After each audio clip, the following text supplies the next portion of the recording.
Salam Bapak Ibu Saudara dalam berkat di rumah Bapa. Marilah kita berdoa sebelum membaca dan merenungkan firman Tuhan. Ya Tuhan, kami bersyukur karena tak henti-hentinya kami menikmati berkat pemeliharaan-Mu. Terpujilah Engkau ya Allah.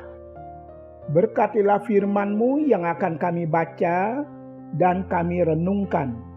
Di dalam Tuhan Yesus kami berdoa. Amin. Bapak Ibu Saudara, firman Tuhan sudah tersedia. Marilah kita baca dan kita renungkan bersama. Firman Tuhan yang tertulis dalam Injil Lukas 15 ayat 1 sampai ayat 32. Marilah kita baca ayat 27 sampai 28a yang berkata demikian. Jawab hamba itu, adikmu telah kembali dan ayahmu telah menyembelih anak lembu tambun, karena ia mendapatkannya kembali dengan sehat. Maka marahlah anak sulung itu dan ia tidak mau masuk. Bapak Ibu Saudara dalam kasih Allah, berbahagialah para orang tua yang punya sesuatu yang dapat diwariskan kepada anak-anaknya, kepada keturunannya.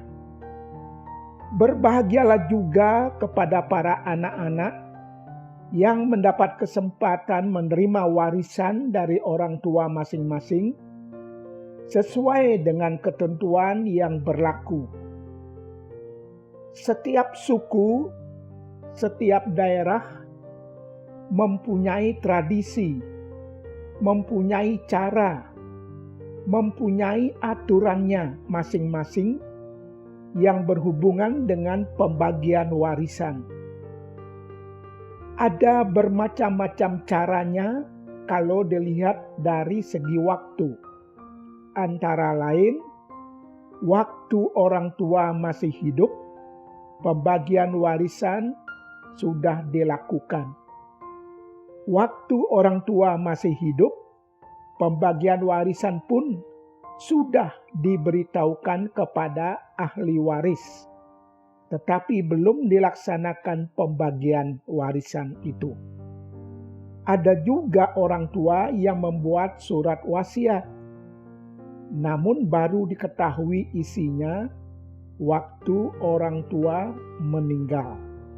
Bapak Ibu Saudara dalam anugerah Allah, dalam firman Tuhan yang kita baca hari ini, memberikan penjelasan kepada kita bahwa si bungsu meminta bagian warisannya pada waktu orang tuanya masih hidup. Lalu ia pergi meninggalkan rumah bapaknya.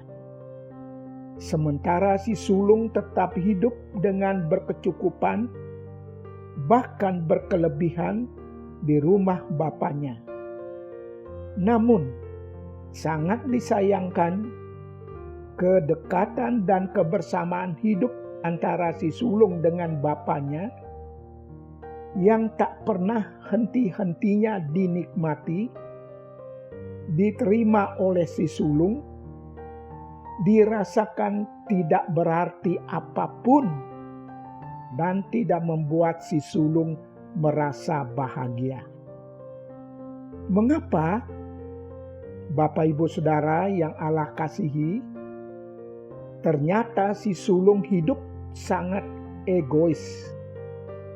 Dia memusatkan hidupnya pada diri sendiri, sehingga apapun yang terjadi di luar kepentingan dirinya tidak ada artinya, tidak ngefek.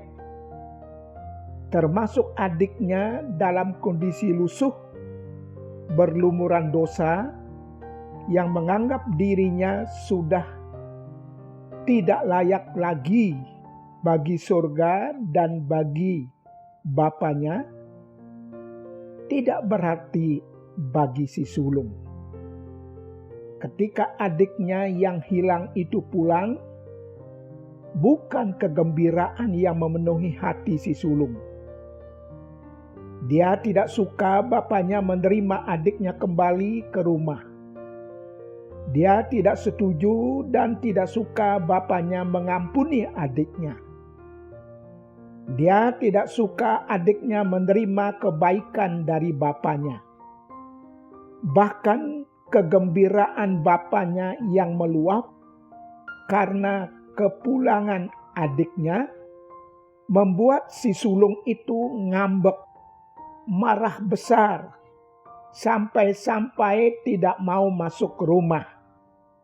Si sulung tidak menyetujui kehendak maupun tindakan bapaknya terhadap adiknya. Luar biasa, hati yang dikuasai oleh kemarahan, apa saja dianggapnya tidak berarti. Itu namanya tegar tengkuk. Bapak, Ibu, Saudara, dalam kasih sayang Allah, kapan sebenarnya kita dikuasai oleh kemarahan dan menjadi orang yang tegar tengkuk, tidak menyetujui kehendak dan tindakan Allah Bapa?